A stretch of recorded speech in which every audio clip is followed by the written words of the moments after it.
Patay ang dalawang individual matapos ang isa na namang insidente ng kidnapping sa Nigeria habang nakahanda na ang Ukraine na isuko ang kanilang teritoryo sa Russia alinsunod sa inihaing peace plan ng Amerika.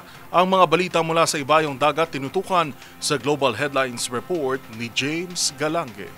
Balita mula sa Nigeria, hindi pa man nare-resolba ang pagkakadakip sa 25 mga estudyante kung saan napatay ang kanilang vice principal ay isa na namang panibagong insidente ng kidnapping ang naganap naman sa isang simbahan kung saan mga armadong lalaki muli ang mga suspect na nagpaputok pa ng mga baril sa loob ng simbahan na ikinasawi ng dalawang individual. Ayon sa ulat, ang mga insidente ng kidnapping sa nasabing bansa ay maaaring makadagdag ng presyon sa kanilang pamahalaan na siyang kasalukuyang nasa ilalim ng pagsusuri ng Amerika. Yan ay matapos bantaan ng US ang Nigeria noong unang linggo ng Nobyembre ng aksyong militar mula sa mga ulat ng inuusog nila umano o pinapatay ang mga Kristiyano. Samantala, dahil naman sa sunod-sunod na insidente ng kidnapping, ipinagpaliban muna ni Nigerian President Bola Tinubu ang pagdalo sa G20 at AU-EU summits, kung saan inibisuhan niya ng lahat ng security agencies na gawin ang lahat ng kanilang makakaya na mailigtas sa mga estudyanteng na-kidnap, gayon din sa nangyaring insidente sa simbahan. Sa iba pang balita, nakahanda naman na umanong isuko ng Ukraine ng Kiev o ang capital city nito, gayon din ng ilang mga armas,